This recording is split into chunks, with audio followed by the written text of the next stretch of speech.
नहमदुहु नसल्ली अल्ला रसूलिल करीम अम्मा बाद फ़ाऊज़ु बिल्लाहि मिनश शैतानिर रजीम बिस्मिल्लाहिर रहमानिर रहीम रब्बि इश्रह ली सदरी व यस्सिर ली अमरी वहलुल उक़दतम मिन लिसानी यफ़क़हू क़ौली रब्बना आतिना मिन लदुनका रहमतन व हय्यि लना मिन अमरिना रशदा। अस्सलामु अलैकुम रहमतुल्लाहि व बरकातुहू। हमने लास्ट टाइम नूह अलैहिस्सलाम की स्टोरी पढ़ी थी जो पार्ट 1 में कवर करी थी। अब पार्ट 2 हम स्टार्ट करते हैं। आउज़ु बिल्लाहि मिनश शैतानिर रजीम बिस्मिल्लाहिर रहमानिर रहीम।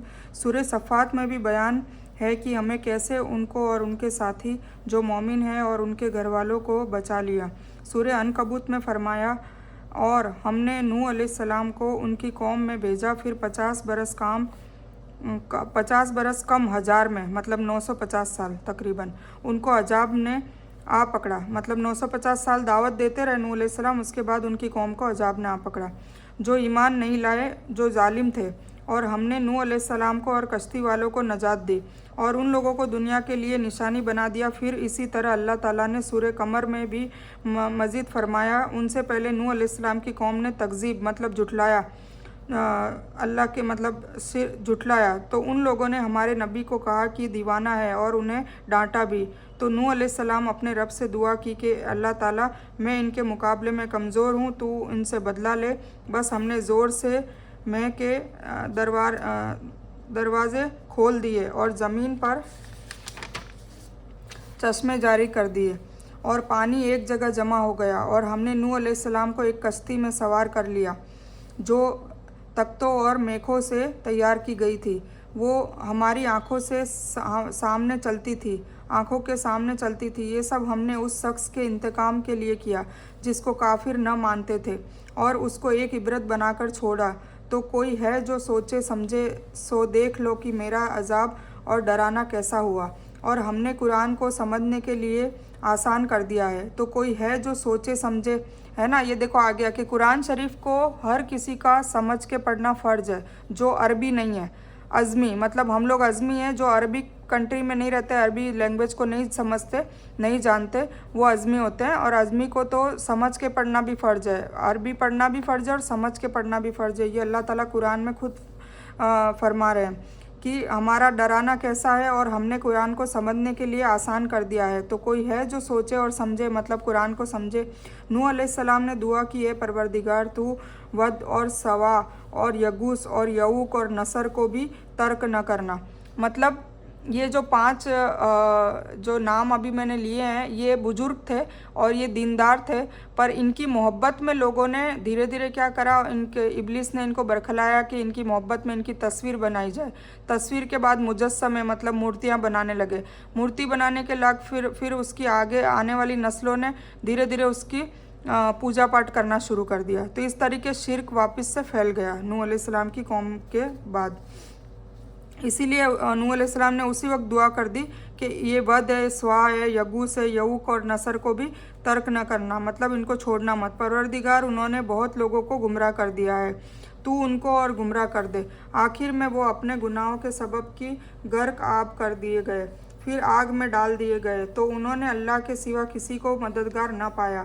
और नूह अलैहिस्सलाम ने ये दुआ की कि इस ज़मीन पर एक भी काफिर न छोड़ना, अगर तू इनको रहने देगा तो ये तेरे बंदों को गुमराह करेंगे और उनसे जो औलाद होगी वो भी बदकार और नाशुक्र ही पैदा होगी। ए मेरे परवरदिगार, मुझको और मेरे माँ बाप को और जो ईमान लेकर मेरे घर आए हैं उनको और तमाम ईमान वाले मर्दों और तमाम ईमान वाली औरतों को माफ़ फरमा। जालिम लोगों के लिए और ज़्यादा तबाही बढ़ा दे। हज़रत आदम अलैहिस्सलाम और नूह अलैहिस्सलाम के बीच 10 करन का और सभी इस्लाम पर थे। 10 करन थे, मतलब 10 लोग थे। हज़रत आदम अलैहिस्सलाम से नूह अलैहिस्सलाम की पीढ़ी में नसब में 10 लोग थे और ये सारे इस्लाम पर थे। पर जब ये और करन से मुराद नस्ल या सदी होती है, ठीक है ना। 1 सदी, 2 सदी, 100 साल की 1 सदी होती है। तो इन नेक लोगों के बाद ऐसे वाक़यात पेश आए जिनके नतीजे में लोग बुत परस्ती में मुब्तला हो गए। इस तब्दीली का सबब इस रिवायत से साबित होता है जो बुखारी शरीफ में है। सूरह नूह की आयत की तफसीर में बताया है कि और कहने लगे कि अपने माबूदों को हरगिज़ न छोड़ना और वद और स्वा और यकूस और यऊक और नसर को भी कभी तर्क न करना। हज़रत अब्दुल्ला बिन अब्बास रज़ियल्लाहु ताला अन्हु ने फरमाया कि ये नूह अलैहिस्सलाम की कौम के कुछ नेक लोगों के नाम है, और उनकी कौम ने कहा कि ये लोग जहाँ बैठते थे वहाँ बूत बनाकर रख दो और उनके वही नाम रख दो जो इन बुजुर्गों के नाम थे। तो उन्होंने ऐसा ही किया, और उस वक्त उन लोगों के बूतों की पूजा नहीं हुई, पर जब वो फौत हो गए और इल्म बैठ गया और तब उनकी पूजा होने लगी। और फिर उन्होंने फरमाया कि हज़रत नूह अलैहिस्सलाम के यही बूत फिर बाद में अरब में पूजे गए। एक रिवायत में ये आया है कि ये हज़रत आदम अलैहिस्सलाम से लेकर नूह अलैहिस्सलाम के ज़माने के औलिया इकराम थे। तो जब वो ज़िंदा थे तब तो लोग उनकी पैरोकारी करते थे और तौहीद पर थे, पर जब वो फौत हो गए तो उनके पैरोकारों ने कहा कि क्यों ना हम उनकी तस्वीरें बना ले और उनकी याद से और उन्हें देखकर हमें इबादत का शौक़ ज़्यादा होगा। देखा, इसीलिए तस्वीर बनाना, मूर्ति बनाना अल्लाह ताला ने क्यों मना किया है कि इस तरीके से देखो नूह अलैहिस्सलाम की कौम गुमराह हो गई थी। जो नेक लोग थे उस वक्त तो वो तौहीद पर थे, जिंदा थे, तो वो खुद भी तौहीद पर थे और दूसरे भी लोग तौहीद पर थे, पर उनके फौत होने के बाद उनके प्यार में, मतलब उनसे इतना प्यार करने लग गए वो नेक लोगों से लोग, दूसरी कौम के लोग, कि उनकी तस्वीरें बनाने लगे। तस्वीर बना के फिर उनकी याद, मतलब याद दहानी रहे, उनका नाम जिंदा रहे, अमर रहे, तो उसके लिए तस्वीरें बनाई कि हमारी पीढ़ियाँ इनको जानती रहेगी। पर उन्हें तो ना पता था कि वो फौत हो जाएंगे तो उनके बच्चे धीरे धीरे उनकी पूजा पाठ करने लग जाएंगे और ये शिर्क में मुब्तला हो जाएंगे। तो इसीलिए कोई भी काम अल्लाह अगर मना करता है तो उसमें कोई रीज़न होता है। इसीलिए तस्वीरें हराम है बनाना और मूर्तियाँ बनाना हराम है। क्यों हराम है? क्योंकि शिर्क में धीरे धीरे उसमें मुब्तला हो जाएंगे, जैसे ये हुए थे। ठीक है, तो क्योंकि उनकी तस्वीरें बना ले और उनकी याद से और उन्हें देखकर हमें इबादत का शौक़ ज़्यादा होगा, ये इसलिए उन्होंने तस्वीरें बनाई थी, ना कि शिर्क करने के लिए। पर तब जब उनकी तस्वीरें बनाई और तस्वीरें बनाने वाले लोग फौत हो गए, वो गुजर गए, तो उनकी जगह दूसरे लोग आ गए। तो उनके दिलों में इब्लिस ने वसवसा डाला कि तुम्हारे बाप दादा इन लोगों की, इन औलियाओं की इबादत किया करते थे और इन्हीं की वजह से उन्हें बारिश मिलती थी। तो ऐसे उन लोगों ने उन औलिया की तस्वीरों की इबादत शुरू कर दी, है ना। इस तरीके से शिर्क शुरू हुआ। आज भी हमारे माहौल में, हमारे सराउंडिंग्स में मुस्लिम लोग कब्र परस्ती करते हैं, कब्र की पूजा करते हैं, नाउज़ुबिल्लाह, और कब्र से मांगते हैं, औलिया इकराम से मांगते हैं। तो ये सब हराम है, ये सब गलत है। इसीलिए पक्की कब्र बनाना भी मना करा था। तो अल्लाह जो भी कानून में लाते हैं तो वो उसकी एक वजह होती है ना। तो ये सब चीज़ें देखो, औलिया की तस्वीरों की इबादत शुरू कर दी। रिवायत है कि अबू जाफ़र बाकिर नमाज़ पढ़ रहे थे कि हाजिरीन ने यजीद बिन महलब का जिक्र किया। नमाज़ पढ़ने के बाद कि तुमने यजीद का जिक्र किया, वो इस इलाके में कत्ल हुए हैं जहाँ सबसे पहले गैरुल्लाह की पूजा हुई थी। उन्होंने वद के बारे में फरमाया कि वो एक नेक आदमी था जो कौम में हर दिल अजीज़ था। जब वो फौत हो गया तो लोग बाबुल में उनकी कब्र पर बैठ गए और बहुत ज़्यादा गमगीन हो गए। जब इब्लिस ने उनका गम देखा तो इंसानी सूरत में उनके पास आया और कहने लगा कि मैं देख रहा हूँ कि तुम इन साहब की वफ़ात पर बहुत दुखी हो, तो क्या मैं तुम्हें उस जैसी एक सूरत न बना दूं जो उसकी जगह रखी जाए और वो उसकी यादगार बन जाए। उन्होंने कहा हाँ बना दो, है ना। ये इस तरीके से इब्लिस ने चाल खेली। तो इब्लिस ने वद नाम के शख्स का एक बुत बना दिया, उसकी मूर्ति बना दी, और उन्होंने उस बुत को चौपाल में रख दिया कि जो लोग उस बुत को देखने लगे और उसकी बातें करने लगे। तो जब इब्लिस ने देखा कि लोग वद को बहुत याद करते हैं तो कहा कि क्या मैं तुम्हें हर शख्स के घर में इस तरह का मुजस्सिमा, मतलब इस तरह की मूर्ति या बुत न बना दूं जिसे देखकर हर शख्स घर में ही उसे देखकर उसे याद कर सके। तो लोगों ने कहा हाँ बना दो। फिर इब्लिस ने हर शख्स के घर में एक बुत बना दिया। तो लोग अल्लाह के उस वली को देखकर उसे याद करते थे। जब उनके बेटे बड़े हुए तो उन्होंने अपने बुजुर्गों को इन वली के बुत को अहमियत देते देखा, तो वो भी इसी तरह अहमियत देते रहे। हत्ता कि अगली नस्ल के लोग इस बात से बेखबर हो गए कि उनके बुजुर्ग उन्हें क्यों याद करते थे। अलबत्ता उन्होंने आहिस्ता आहिस्ता उनकी इबादत शुरू कर दी, है ना, शिर्क स्टार्ट कर दिया। तो ये इस तरीके से ज़्यादा मोहब्बत, ज़्यादा गुलू करना भी गलत है कि अल्लाह से नाउज़ुबिल्लाह कोई वली को बढ़ाना भी, ये भी गलत है। तो इस तरह सबसे पहले इस ज़मीन पर किसी मखलूक की इबादत की गई, वो वद नामी बुजुर्ग का बुत था। वद, ठीक है, वद नामी बुजुर्ग का बुत था। इस किस्से से मालूम होता है कि हर बुत को पूजने वाली अलग जमात हुई। फिर ज़माना गुजरने लगा तो उन्होंने फिर उनसे मुजस्सम बुत बना लिए ताकि वो ज़्यादा देर तक कायम रह सके। यानी पहले तस्वीरें बनाई गई, फिर बुत बनाए गए। पहले तस्वीरें बनाई, फिर मूर्तियाँ बनाई। बाद में उनकी इबादतें होने लगी। वो बहुत से तरीक़ों से इबादत करते थे। हज़रत उम्मे सलमा और उम्मे हबीबा रहमतुल्लाह अलैह ने जब हफ्सा में गिरजाघर में तस्वीरें देखी, मतलब गिरजाघर क्या है? चर्च है ना, ईसाइयों का चर्च गिरजाघर में तस्वीरें देखी जो मारिया की तस्वीर थी, मतलब बीबी मरियम की तस्वीर थी। उसका जिक्र हुजूर सल्लल्लाहु अलैहि वसल्लम से किया। उन्होंने उसकी खूबसूरती का जिक्र किया और उनमें जो तस्वीरें थी उनका जिक्र किया। तो हुजूर अक़दस मोहम्मद सल्लल्लाहु अलैहि वसल्लम ने फरमाया, इन लोगों में जब कोई नेक आदमी फौत हो जाता था तो उसकी कब्र पर इबादत गाह बना लेते थे और उसमें ये तस्वीरें बनाते थे। अल्लाह के यहाँ ये लोग मखलूक़ात में बदतरीन है। यानी कि बुत परस्ती का आगाज़ इस तरह से हुआ। हुजूर पाक सल्लल्लाहु अलैहि वसल्लम ने क्या बोला कि ये लोग बदतरीन लोग हैं जो बुत बनाते हैं, तस्वीरें बनाते हैं। अल्लाह ताला को ये बिल्कुल पसंद नहीं। जब ज़मीन में खराबी फैल गई और बुत परस्ती की वबा आम हो गई तो अल्लाह ताला ने अपने बंदे और नबियों को भेजा जो एक अल्लाह की तरफ लोगों को बुलाने लगे। इस तरह आगे से आगे नबी पैगंबर आते रहे और एक अल्लाह की दावत देते रहे और अल्लाह की इबादत करने को कहने लगे और उसके सिवा हर चीज़ से मना करने लगे। चुनांचे आप पहले नबी हैं जिन्होंने तौहीद की दावत दी। कौन? नूह अलैहिस्सलाम। हज़रत मोहम्मद सल्लल्लाहु अलैहि वसल्लम ने फरमाया कि आदम अलैहिस्सलाम से जब उनकी औलाद मिलेगी और वो लोग कहेंगे कि ए आदम, आप हमारे वालिद हैं, क्या आप अल्लाह से हमारी शफाअत नहीं करेंगे, हमें नहीं बचाएंगे कि आज तो हम पर सख्त मुसीबत आ पड़ी है। तो आदम अलैहिस्सलाम उनसे कहेंगे कि अल्लाह ताला आज सख्त गुस्से में है, इससे पहले मैंने कभी अल्लाह को ऐसे जलाल में नहीं देखा, है ना। मतलब है तो आदम अलैहिस्सलाम के बच्चे, चाहे नॉन मुस्लिम्स कोई भी हो, हिंदू हो, सिख हो, ईसाई हो, यहूदी हो, मुसलमान खुद हो जो कब्र परस्ती वगैरह करता है, तो ये सब वहाँ पे मैदान हशर में जब इकट्ठा करे जाएंगे तब आदम अलैहिस्सलाम के पास जाएंगे सिफारिश करने के, आप हमारे अब्बा हैं, आप हमारे वालिद हैं, तो हमने तो जो गुनाह कर लिया वो कर लिया, अब आप हमको बचाओ। तो वो क्या कहेंगे कि मैं बचा नहीं सकता। क्यों? क्योंकि आज अल्लाह ताला को सबसे ज़्यादा जलाल में मैंने आज देखा, इससे पहले कभी नहीं देखा। अल्लाह ने जब मुझे और हवा को जन्नत में रखा था तो मुझे भी एक दरख्त का पहल फल खाने और उसके पास जाने को मना कर दिया था, है ना।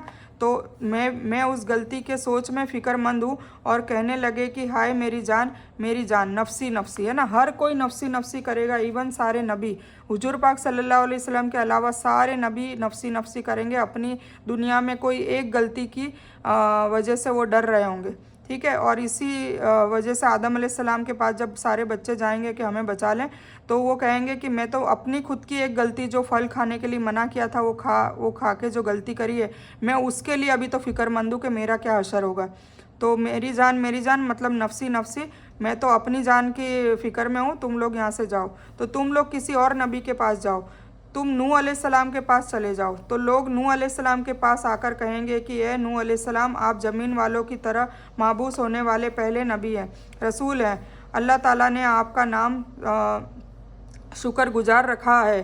क्या आप नहीं देख रहे हैं कि हम किस मुसीबत में हैं और वो किस हद को पहुंच चुकी है? क्या आप अल्लाह के दरबार में हमारी शफाअत नहीं करेंगे? नूह अलैहिस्सलाम फरमाएंगे, मेरा अल्लाह इससे पहले कभी इतने गुस्से और जलाल में नहीं आया। अब नूह अलैहिस्सलाम भी सेम बात करेंगे जो आदम अलैहिस्सलाम ने करी, ना आइंदा आएगा, हाय मेरी जान, मैं नफसी नफसी। तो नूह अलैहिस्सलाम खुद बोलेंगे कि मैं तो अपनी जान की फ़िक्र में हूँ। तो इस तरह आप अपने पूरे हदीस को फरमाया, मतलब पूरी हदीस है कि सब बंदे एक को छोड़ के एक के बाद ईसा अलैहिस्सलाम तक, मूसा अलैहिस्सलाम, सारे नबियों के पास जाएंगे। तो जब नूह अलैहिस्सलाम ने लोगों को अल्लाहु ला शरीक लहू वहदहू का कलमा कहने को कहा और अल्लाह के सिवा की बुत, चाहे वध हो, यऊक हो या कोई भी हो, उनकी पूजा न करे और अल्लाह की वहदानियत का इकरार करे और ये तस्लीम करे कि उसके सिवा ना कोई इबादत के लायक है, ना कोई रब है, उनकी विलादत में माबूस होने वाले दूसरे अम्बिया इकराम को भी अल्लाह ने यही हुक्म दिया था। अल्लाह ने नूह अलैहिस्सलाम और इब्राहीम अलैहिस्सलाम के बारे में फरमाया, हमने उन दोनों की औलाद में नबूवत और किताब रख दी, है ना। उन दोनों की औलाद और में नबूवत और किताब, मतलब इब्राहीम अलैहिस्सलाम की जितनी भी औलादें बनी इसराइल उन सबको नबी और रसूल बनाया, और किताब रख दी मतलब ज़हूर भी उन्हीं की नस्लों में रखी, आसमानी किताब। और सारी किताबें उसी में आ गई ना, क्योंकि है तो इब्राहिम अलैहिस्सलाम की औलाद, जैसे इस्माइल अलैहिस्सलाम से हुजूर पाक से समय, तो कुरान भी उन्हीं की नस्ल में आ गया।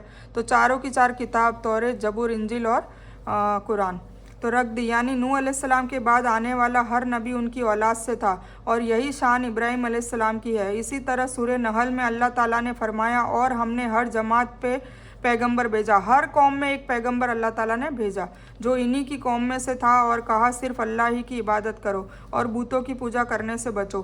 फिर अल्लाह ताला ने सूरह ज़ुखरुफ में फरमाया, और ए मोहम्मद सल्लल्लाहु अलैहि वसल्लम, जो पैगंबर हमने तुमसे पहले भेजे उनकी तरफ यही वही भेजी है कि मेरे सिवा कोई माबूद नहीं, सो मेरी ही इबादत करो। सूरह अल आराफ में भी इसी तरह फरमाया कि अल्लाह की इबादत करो, उसके सिवा तुम्हारा कोई माबूद नहीं, मुझे तुम्हारे बड़े अजाब का बहुत ही डर है। फिर सूरह हुद में फरमाया कि तुम सिर्फ अल्लाह की ही इबादत करो, मुझे तो तुम पर दर्दनाक अजाब का खौफ है।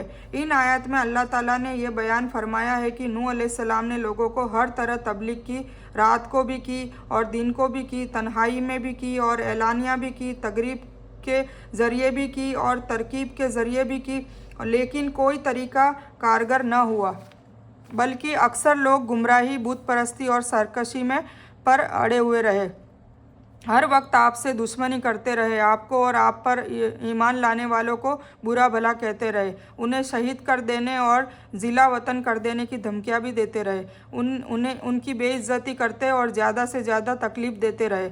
नबी की खैर ख्वाही, नरमी और प्यार के बावजूद आपकी कौम के जो बड़े सरदार थे उन्होंने कहा, हम आपको वाजे गुमराही में देखते हैं। नूह अलैहिस्सलाम ने जवाब दिया, जिसका जिक्र सूरह आराफ में अल्लाह ताला ने इन अल्फाज में किया है, ए मेरी कौम, मुझमें किसी तरह की गुमराही नहीं, बल्कि मैं परवरदिगार आलम का पैगंबर हूँ। यानी तुम्हारा ये ख्याल गलत है कि मैं गुमराह हूँ, बल्कि रब्बुल आलमीन की सच्ची हिदायत पर कायम हूँ, जो हर चीज़ को कुन कहकर पैदा कर लेता है। और कहा कि मैं तो तुम्हें अपना रब का पैगाम पहुँचाता हूँ और तुम्हारी खैर ख्वाही करता हूँ, और मुझको अल्लाह की तरफ से ऐसी बातें मालूम हुई है जिनसे तुम बेखबर हो। मतलब वही आती थी तो उनको बंदों को, नॉर्मल लोगों को तो पता नहीं चलता था।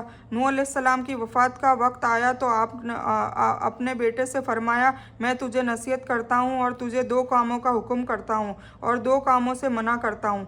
मैं तुझे ला इलाहा इल्लल्लाह इख्तियार करने का हुक्म देता हूँ। अगर तराजू के एक पलड़े में ला इलाहा इल्लल्लाह रख दिया जाए और दूसरे पलड़े में सातों आसमान और सातों ज़मीनें रख दी जाए, तो ला इलाहा इल्लल्लाह वाला पलड़ा झुक जाएगा, वो इतना वजनी होने की वजह से। अगर सातों आसमान और सातों ज़मीन बंद हो जाए तो ला इलाहा इल्लल्लाह उन्हें जुदा कर देगा। और मैं तुझे दूसरा हुक्म देता हूँ कि तू सुबहानक अल्लाहुम्मा व बिहम्दी पढ़ने को कहता हूँ तुझे, क्योंकि यह हर मखलूक की तस्बीह और हर इसी से मखलूक को रिस्क मिलता है। और मैं तुझे शिर्क और तकब्बुर से मना करता हूँ। ठीक है, दो बातें करने को कहा और दो बातें करने को मना किया। तकब्बुर और शिर्क करने से मना किया, मतलब अल्लाह के सिवा किसी और से की इबादत करना, किसी और से मन्नतें मांगना, ये सब शिर्क है।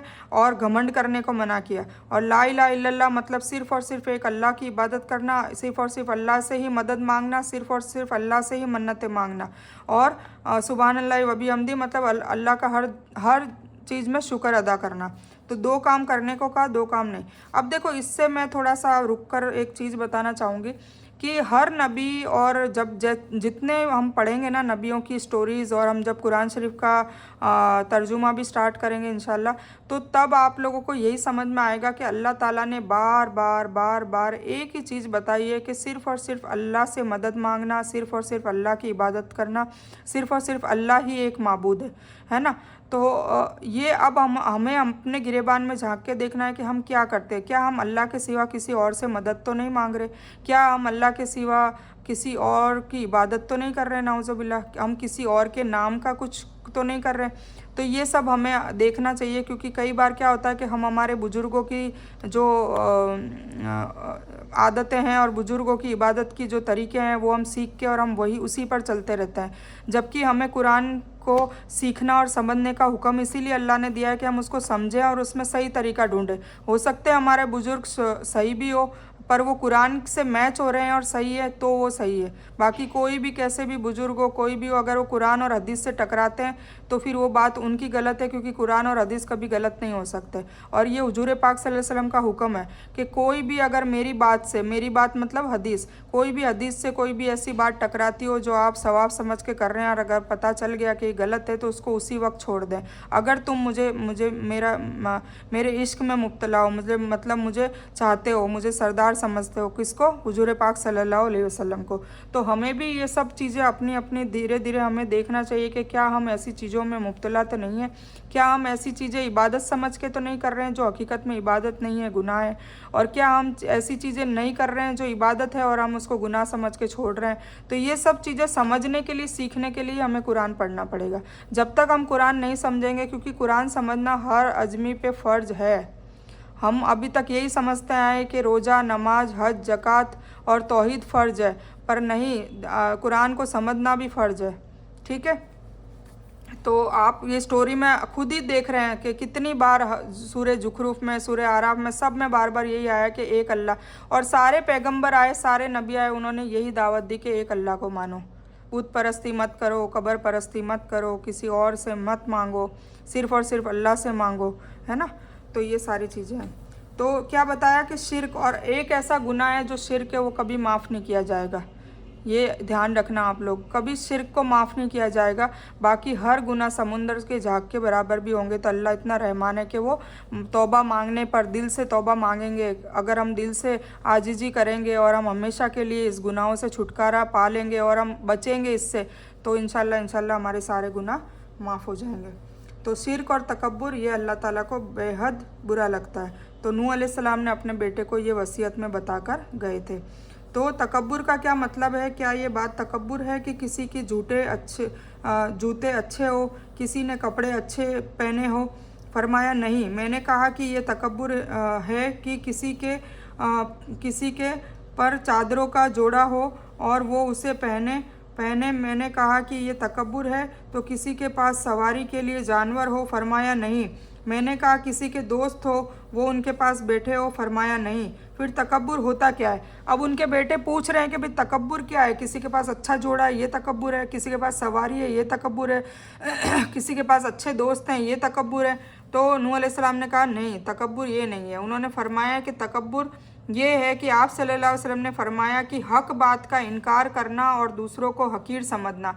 अब जैसे अभी ये हक बात समझ में आई अपन को, कोई भी हक बात समझ में आई, कोई ऐसी बात समझ में आई कि वो हम शुरू से लेकर हम इबादत समझ के कर रहे हैं, अब हमें पता चला कि नहीं हुजूर पाक सल्लल्लाहु अलैहि वसल्लम ने तो ये करने को कहा ही नहीं है और ये चीज़ करने से हमें गुनाह मिलता है, तो हमारा क्या फ़र्ज़ बनता है कि जैसे ही हमें आज पता चला और हमने वो चीज़ को छोड़ दिया, अगर हम उसको, हमें पता भी चल गया, हक बात पता चली ना, हक बात का इनकार करना और दूसरों को हकीर समझना। अब जो बता रहा है हक बात, दलील के साथ बता रहा है कि भाई ये हदीस में भी है, कुरान में भी है, आप खुद पढ़ लो, फिर उसको पढ़ने के बाद भी उसका इनकार करना और सामने वाले को हकीर समझना कि इसको क्या आता है, इसको क्या पता है, हम जो कर रहे हैं वो सही है, ये होता है तकब्बुर। ठीक है ना, ये तकब्बुर की परिभाषा आप सल्लल्लाहु अलैहि वसल्लम ने, हमारे नबी, हमारे सरदार सल्लल्लाहु अलैहि वसल्लम ने बताई। क्या बताई, मैं फिर से पढ़ लेती हूँ। आप सल्लल्लाहु अलैहि वसल्लम ने फरमाया कि हक बात का इनकार करना और दूसरों को हकीर समझना। जब नूह अलैहिस्सलाम कश्ती बना रहे थे तो एक मोमिना बुढ़िया अपनी गठड़ी को लेकर, कपड़ों की गठड़ी को लेकर आती और अपने नबी से कहती कि ये कश्ती कब रवाना होगी? वो फरमाते अभी देर है। वो औरत वहाँ सुबह से शाम तक बैठी रहती और फिर उठकर चली जाती। एक दिन हज़रत नूह अलैहिस्सलाम ने फरमाया, ए औरत, जब जाना होगा तो तुम्हें बता दिया जाएगा। फिर ये औरत वापस चली गई और इंतज़ार करने लगी कि कब हज़रत नूह अलैहिस्सलाम बुलाएंगे। इस दौरान अजाब आ गया और कश्ती रवाना हो गई, लेकिन हज़रत नूह अलैहिस्सलाम ने उस औरत को नहीं बुलाया, भूल गए। नूह अलैहिस्सलाम को उस औरत को बुलाना भुला दिया गया था। जब तूफ़ान थमा तो एक दिन हज़रत नूह अलैहिस्सलाम के दिल में मोहब्बत जगी कि शहर को देख के आऊँ जहाँ से मैं उस कश्ती में चला था। वहाँ आए तो एक गरीब क्या और करीब जाकर देखा, मतलब वहाँ शहर में आए तो और करीब जाकर देखा तो एक झोपड़ी में दिया जल रहा था। हज़रत नूह अलैहिस्सलाम ये मंजर देखकर चौंक गए कि रूहे ज़मीन पर कोई घर ऐसा भी है जो इतने अजीम तूफ़ान के बाद भी सलामत हो। मतलब जब कश्ती थी, कश्ती के अलावा अल्लाह ताला ने सभी को गर्क कर दिया था, सब समुंदर में डूब गए थे। पर वो जो बुढ़िया थी वो नेक थी और वो कश्ती में जाना जा रही थी, पर अल्लाह ताला ने भुला दिया था नूह अलैहिस्सलाम को। तो देखिए ये भी अल्लाह ताला का एक मौजज़ा है कि किस तरीके से उस बुढ़िया को बचा लिया पूरे तूफान में। पर कोई घर ऐसा भी है जो इतने अजीम तूफान के बाद भी सलामत हो और उसमें चिराग भी जल रहा है। उन्होंने वहाँ तकबीर बुलंद की तो वो औरत सामान लेकर आ गई और कहने लगी, या नबीउल्लाह, क्या कश्ती तैयार हो गई? देखिए इसको तो बेचारी को पता भी नहीं था कि ये लोग चले भी गए, तूफान भी आ गया, सब कुछ, तूफान वापस थम भी गया और वापस ये शहर देखने आए। तब उनको ऐसा लगा कि अब नूह अलैहिस्सलाम ने उनको आवाज़ दी है, तो क्या कश्ती तैयार हो गई, चलें? तो हज़रत नूह अलैहिस्सलाम ने हैरत से उसे देखा और कहा, रुको बुढ़िया, क्या तुम्हें कुछ पता भी नहीं चला? वो कहने लगी, या नबीउल्लाह, क्या पता नहीं चला, है ना? उन्हें कुछ पता ही नहीं चला, क्योंकि अल्लाह जिसको रखे उसको कौन चखे, अल्लाह ने बचाना था। तो ये रब की शान है कि जिसको चाहे सलामत रखे, जिसे चाहे अजाब दे। इतने तूफान में उसको बचाकर हमें भी मैसेज दिया अल्लाह ने कि मुसीबत में तुम चाहे अकेले भी हो और हक पर हो तो अल्लाह तुम्हें बचा लेगा, है ना? तो हमें, अगर हम हक पर हैं, हक बात पर है, तो हमें डरने की ज़रूरत नहीं, चाहे हम पूरी भीड़ में अकेले भी हों। अकेले होंगे, पर वैसे हम दुनिया में अकेले होंगे, लोग हमारे साथ नहीं होंगे, पर अल्लाह हमारे साथ होगा। और जिसके साथ अल्लाह होगा उसे दुनिया की क्या परवाह है? उसे दुनिया नहीं भी होगी उसके साथ, तो अल्लाह से ऊपर तो कोई नहीं है ना। तो ये हमें सोचने की ज़रूरत है। इसलिए हम अगर हक पर भी हैं तो हमें डरने की ज़रूरत नहीं अगर हम अकेले हैं तो। ठीक है, तो ये हो गई नूह अलैहिस्सलाम की स्टोरी। तो ये नूह अलैहिस्सलाम की स्टोरी आज ख़त्म हो गई है। अब हम इंशाल्लाह इशाक अलैहिस्सलाम की स्टोरी पढ़ेंगे आगे, तो ये हम कल करेंगे। तो इस बयान को मैं यहीं पर ख़त्म करती हूँ। तो इस बयान में कुछ भी दीन की अच्छी और हक बात आई है वो सिर्फ़ अल्लाह की तरफ से है, और बुरी या गलत बात जो गलती से या जज्बात में आकर मेरे मुंह से कुछ भी गलत वर्ड या कोई बात निकल गई हो वो मेरी तरफ से है। और इस गलती के लिए मैं अल्लाह अज़्ज़ व जल से और आप सबसे माफ़ी की तलबगार हूँ। मैं कोई आलिमा नहीं हूँ, मैं सिर्फ तालिब इल्म हूँ। अल्लाह मेरी कोशिश से आपको सही नफ़े वाला इल्म पहुँचाए और मैं आप लोगों की हिदायत और हिकमत में सदका जारिया बनूँ, बस यही मेरी तमन्ना है। आमीन सुम्मा आमीन या रब्बल आलमीन। रब्बना आतीना मिन लदुनका रहमतम वही लना मिन अमरिना रशदा। अल्लाहुम्मा सल्ली अला मोहम्मद वाला अली मोहम्मद कमा सल्लैता अला इब्राहीम वाला अली इब्राहीम इन्नका हमीदुम मजीद। अल्लाहुम्मा बारिक अला मोहम्मद वाला अली मोहम्मद कमा बारकता अला इब्राहीम वाला अली इब्राहीम इन्नका हमीदुम मजीद। व आखिरु दावाना अनिल हम्दुलिल्लाहि रब्बिल आलमीन।